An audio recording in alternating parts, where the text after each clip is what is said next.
Hello everyone, this is the final live stream session for this run of Working Lives in the Coal Mines. And Arthur and I would especially like to thank the lively group of people who've been commenting all the way through. We've really enjoyed listening to your debates. I wish you were all in the pub and we were there too. Mm-hmm. But it does feel like the comment section in this run has been kind of like a virtual pub conversation, doesn't it? Where everybody's having a great and very active discussion. I think a lot of the questions we've picked up were in relation to week 4 and trade unionism, which is Arthur's special topic. So I'll mostly ask him to deal with those, and I'll come in where I think that there's points that relate to my period. I think we find every time we've run this course, Arthur, haven't we, that people get very interested in thinking about trades unionism, and that it still, of course, stirs up a lot of passionate feelings based on events of the late 20th century. It's a very live issue in a way that other things that we discuss on the course seem more rooted in the past, at least in Britain's past. So it's always interesting to see people's debates. We picked up a question about aggressive trades unionism. The idea of needing an aggressive trade union seems significant. Was this a new strategy in the late 1800s? That's an interesting question. Okay, Kirstie, yeah, I'll have a go at this. There was a quite fundamental shift in trade unionism towards the end of the 19th century, or more precisely, from the late 1880s on. Sometimes referred to in textbooks as new unionism, and there's, I think there's been some exaggeration of the extent to which things changed. Continuity is also important as well, but there was something of a change, and the shift seems to be towards trade unions that recruited more widely. So getting away from that sort of mid-19th century craft-based trade unionism, from textile workers, coal miners, and the artisans, to an opening up of unionization to unskilled workers, to female workers. But what also I think goes along with that is this switch towards more militant tactics and the politicization of unions. And that, I think we can identify a shift from that kind of liberal orientated trade unionism of the mid 19th century towards the more socialist orientated trade unionism. Yeah, definitely. Did you see this across all professions? I think it's not that the miners' unions were unique, and it is partly about those wider ideologies of socialism and communism, and the birth of the Labour Party that come into being at the end of the 19th century. Yep, most definitely. And the Miners' Federation of Great Britain really represents that in 1888. You know, it's younger, more militant, more socialist orientated leaders who are pushing the union along and away from the more liberal orientated sliding scale era of Alexander MacDonald and others. Yeah, and there was a specific question about why South Wales didn't join, Northeast and South Wales. Yes, interesting question. So when the Miners' Federation of Great Britain set up, it amalgamates a bunch of trade union branches and federations, but two of the biggest coalfields stand outside: Northumberland and Durham, Northeast Coalfield, and South Wales. And actually, one of the learners, John Hogg, provided the partial answer to this, commenting on Northumberland and Durham. And Northumberland and Durham were a really strong coalfield. They had something like 60% of coal miners in the union in the 1880s, 1890s. But they did tend to be fairly conservative with a small c, and were fairly committed to the ideas and ideologies of the sliding scale, the idea that wages should just move automatically with the price of coal. Whereas at that time, younger miners in a bunch of areas were objecting to the sliding scale and wanting to push towards more, I suppose, a more modern type of trade unionism and collective bargaining. In South Wales is a bit tricky. So it's easy to explain Northumberland and Durham holding out, and Northumberland and Durham hold out for 20 years. They don't join the federation for 20 years, not until 1908. But South Wales mine is a bit more tricky, and what John suggests or offers in his comment on this is, were the South Wales miners stronger, more powerful? And actually, quite the opposite's the case. The South Wales miners were particularly weak in the later 19th century. If we think of Northumberland, Durham as having maybe 60% of miners in the Union, in South Wales it was less than 20%.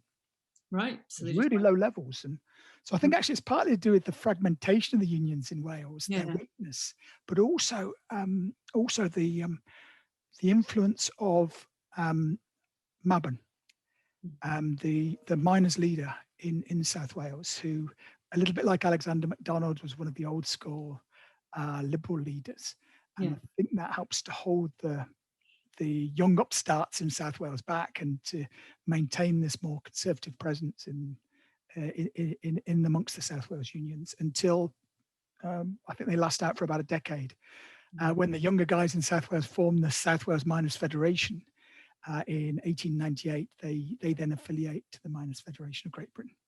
Yeah, so we're seeing those kind of shifts happening in different stages across the different coal producing areas. It's interesting. Yep, that's fascinating, Kirstie. And actually, a number of the learners have commented on this. It's, we one thing I suppose we've been trying to emphasize in the course is the diversity of working lives and work cultures across the UK, across the different coal fields. And this is another example, I think, of the way in which the coalfield unions were also very different in terms of their political completion. Yeah, and not to mention the Cornish tin miners and the lead miners and all the other miners that we just wouldn't want to include. But if once we started getting down to Cornwall and everything, things would just get even more complicated. Yeah.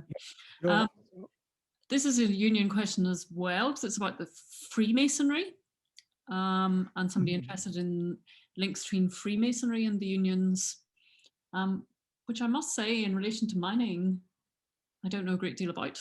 I know about Masons and the railways, but mining, I haven't come across much. Be interesting to chat about the railways, Kirstie. In mining, in the 19th century, there were vestiges of this kind of connection between Freemasonry and the unions. I mean, I think it starts off with some of the unions adopting those sort of secret ceremonies influenced by Freemasonry.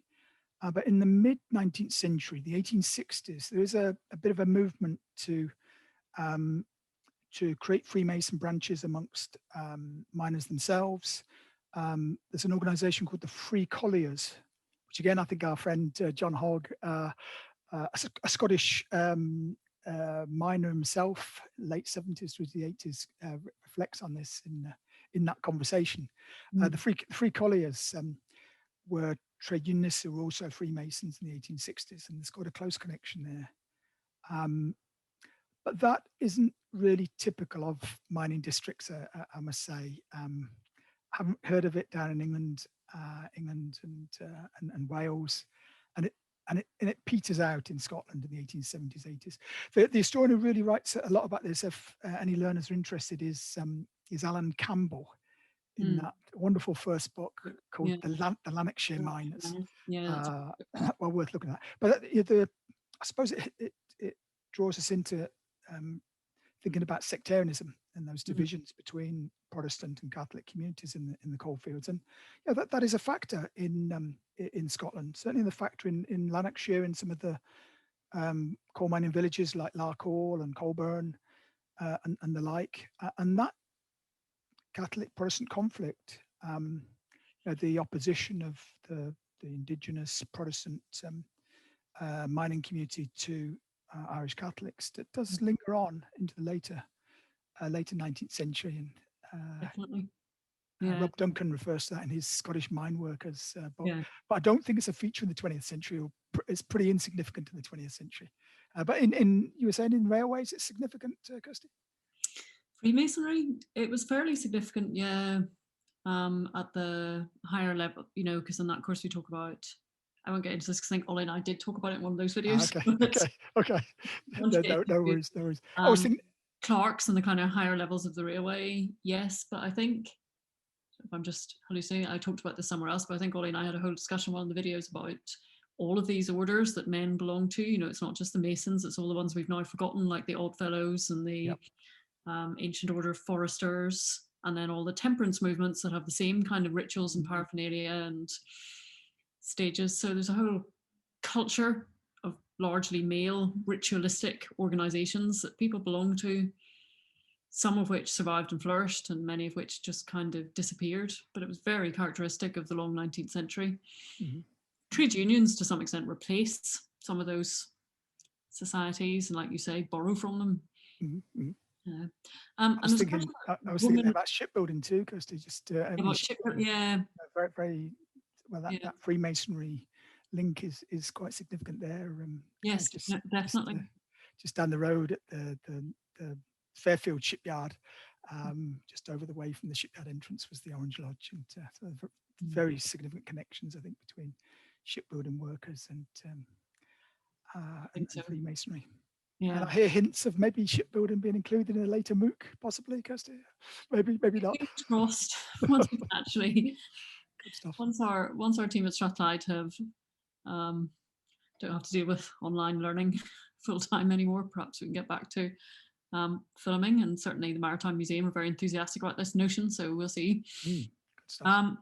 Question about women and children allowed into the union. Now, with children, it depends how you define a child, of course, because teenagers could have become union members, couldn't they, as soon as they were, you know, in effect, doing a full-time job, doing a man's job, which by the late 19th century, sort of 13, 14, I guess. Yep, Kirstie, yep. And as far as women were concerned, learners won't be surprised to hear that women were excluded from most unions in the 19th century. Maybe the textile unions are an exception. They certainly are an exception. But in mining, as far as I'm aware, in mining, the first of the miners' federations to let women in was, I think, the Lancashire Federation in 1919. So throughout the 19th century, the miners' unions weren't keen to admit women. In that sense, they're operating in a typically patriarchal fashion. Not unusual amongst trade unions. The engineering union, another big one, didn't let women into membership until 1943. So the miners weren't the latest, but 1919, and I think actually the date's quite indicative, because that's just after First World War, when many more women went into jobs that were previously dominated by men. There's quite a surge in the employment of women in coal mining during the First World War. So it partly reflects that those changes during wartime. Before that, there was some female pit brow workers organised in the National Federation of Women Workers. Yeah, which was, I think, set up I in was going to say the Lancashire pit brow lassies in particular were good at organising and combining and fighting to keep their jobs. Indeed, at the various points in the 19th century, and it was suggested that legislation would take them away from the pit head. And of course, as was kind of briefly touched on in week 3, a lot of women were involved in campaigns around mining health and safety, and the well-being of mining communities and the well-being of men in the workplace. So you do see a lot of women activists in relation to mining. They're just not formally union members. And especially in relation to union strikes, women have been very involved into the 20th century, whether they're members of the union or not, in backing and supporting the strikes. Though when I say backing and supporting, another person asked, and this is always an interesting question, about Blacklegs and about, sympathy for miners who really just felt that they had to continue working through these strikes. I'm sure you've mentioned this before, Arthur, but oral histories of people who didn't participate in strikes. Do we have those? Yes, it's a great question, Chris. It's a great question. It always reminds us that that the majority of miners in the 19th century weren't union members. They were non-union members. Even at the very end of the 19th century, about 40% of all mining employees were union members. And that was a massive number, but it's still a minority. So the learner that mentioned this is quite correct to bring us back to the fact that there are a lot of coal mining workers who weren't associated with or members of trade unions, and and we know very little about such folk, and particularly we know little about those who did work during strikes. Blacklegs, scabs, whatever term was used. There are a couple of oral testimonies in the South Wales Miners Collection, because I remember raising this at a previous Q&A session like this, that aren't from non-unionists or strike breakers, but they do refer to non-unionists and strike breakers in quite a sympathetic way. And these are, I think, outliers. We know just how strike breakers were treated within mining communities, and could be ostracized for decades.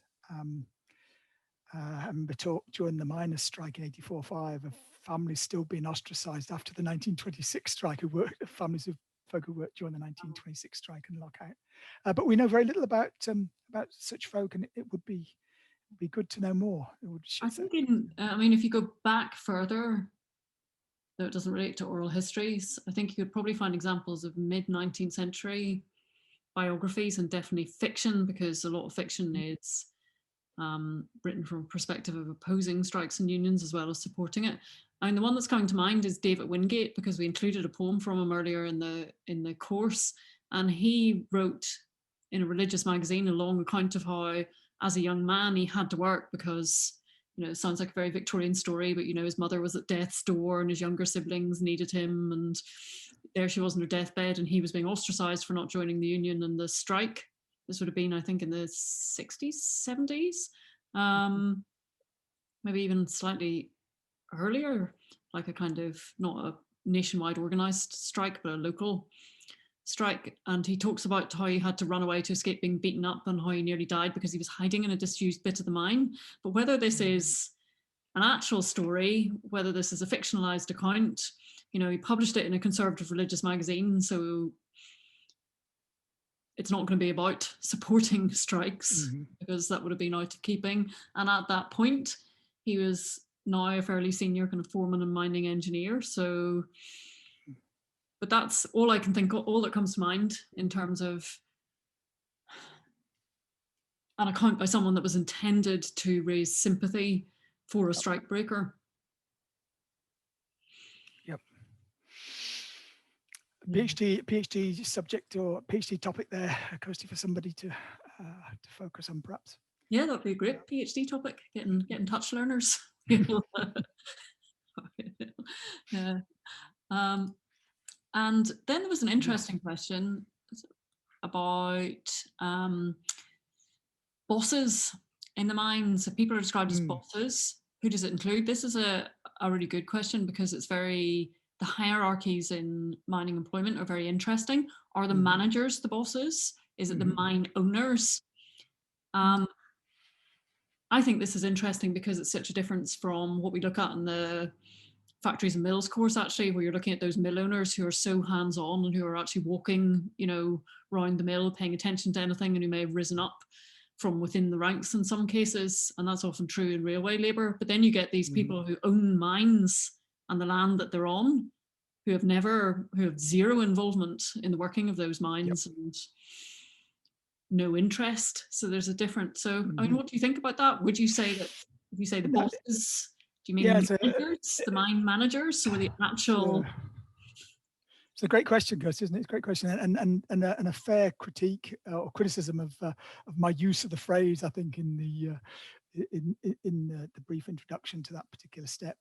Can't quite remember which one it is. And I had a quick look at a definition of bosses, and it does include a whole bunch of folk, from employers through directors, through supervisors, through to managers, and through even to foremen. So quite right, the learner that picked us up on that and said to us, look, you should define that more clearly. And it is interesting, I think, in mining that you do have, sometimes you have mine owners directly managing the mine, but as you say, more frequently, particularly as the century wears on, this authority or management's being devolved down to local pit managers, who could be particularly authoritarian themselves. Yeah. There's a great piece by an oil historian, Ian McDougall, on a manager called Mungo Mackay and his so-called green table, where miners came and got disciplined and were thrown out of their houses, evicted out of their houses and whatnot. But I think it's important to make these distinctions between the categories of authority within the pits. I had a great PhD student a few years ago, now a prof at the University of Northumberland, Andy Pritchard, who his PhD was on mine management in the period before nationalisation and post-nationalisation. And Andy's argument was a really interesting one, because he looked at the managers and he looked at the private owners. And his argument was that the managers in pits weren't necessarily just the sort of uncritical mouthpiece of the owners. They had agents in themselves. They could pursue policies somewhat at a tangent to what the owners wanted. So Andy's argument was that these miners, these mine managers, had plenty of power and authority and agency themselves, and could be, in some cases, were quite pro the workers. In other cases, they were like Mungo Mackay, quite authoritarian, anti-union. So I think it's a great question. We should unpack this notion of bosses, and as maybe with the workers, recognise that there is a range or a spectrum across from the more autocratic mine owners and mine managers through to the more humane, let's say, and reasonable managers in the pits. I think so. So you probably have been thinking about the managers when you said the boss, but as you say, there's a huge kind of variation in kinds of managers. I think so. And maybe just to add one more point quickly, because I mean, there's also the employers' organisations, which we don't hear about so much. The Miners' Association of Great Britain was one of the most powerful employers' organisations in the 19th century, essentially formed to try and neutralise the rise of the trade unions that we've been discussing. And this was, I suppose, at the employers' level. This is where the employers met to decide broader policy and strategies. So we shouldn't forget the organised nature of mining capital too. In this, I was working at one point when I was working in mining periodicals, I looked at the Colliery Guardian, which there's a huge run of, but that was for the managers. That's the managers' paper. It's very anti-union. And interestingly, when you look at the papers run by and for the miners, they're full of fiction and poetry and song and the kind of fun literary content that I'm searching out for my project. There's none of that in the Colliery Guardian. No, far too serious. Interesting. Which is interesting in itself, about the tools that people thought they needed to get through to different audiences, editors and contributors, what was valued. Good. That was all our questions. We did have one which I replied to about the life expectancy of women and the deaths of infants in mining communities. Life expectancy, as I think I was saying, as far as we know, nobody's really researched this in depth, partly because it would be a huge amount of work. But Arthur, you had a good resource about child mortality. Yeah, there's a research project out of Cambridge University. You can find this if you click Cambridge population study into Google, and there they've tried to map, and it's only England, maybe England and Wales, can't quite remember. It's certainly not Scotland, which is a great shame. They've tried to map various health indices onto the country for different years, for different census years. So you can look up 1851, you can look up 1861, look at these things. They unfortunately don't do life expectancy, which is a real shame, which was around 40 for women, 42 for men, mid 19th century. But what you can do by using that data is look at use the map to look at particular areas which are plotted by main industry. So you can look up the coalfield areas like Northumberland, Durham, the northeast, or Merthyr, the South Wales valleys. And then you can look up a separate index of infant mortality rates. And what that generally shows is that infant mortality rates, that is the rate at which children died under the age of 1, and actually child mortality rates. They do these two figures, that's deaths up to the age of 5, Yeah. by different areas. And you can plot, so you can plot the coalfield areas against this data, and you can pick up the story, which does indicate quite clearly that infant mortality rates were very high in coalfield communities. Certainly those you can identify in the northeast and South Wales, around about sort of above 140, 150 per 1,000 births, compared to the rural areas where infant mortality rates would be down below 80 per life. So to put it another way, infant mortality rates were something like double in mining communities compared to rural communities, though they were also high, as to be said, in the textile areas and in urban areas. It wasn't just the big industrial cities, they were very high. I know certainly in Glasgow and Manchester and places. So yeah, rural communities would have been your better option as a child. But that's probably unsurprising in the period. And I think that was all the questions, but please do keep leaving us questions. If you tag us, we'll still go in and pick them up. We won't be keeping such a close eye on the course, but we'll drop in now and then as it stays open, and as new learners keep joining it. And if you haven't taken the Factories and Mills course before, please come on to that, and you're welcome to do it in a leisurely way. It should be open for most of the summer.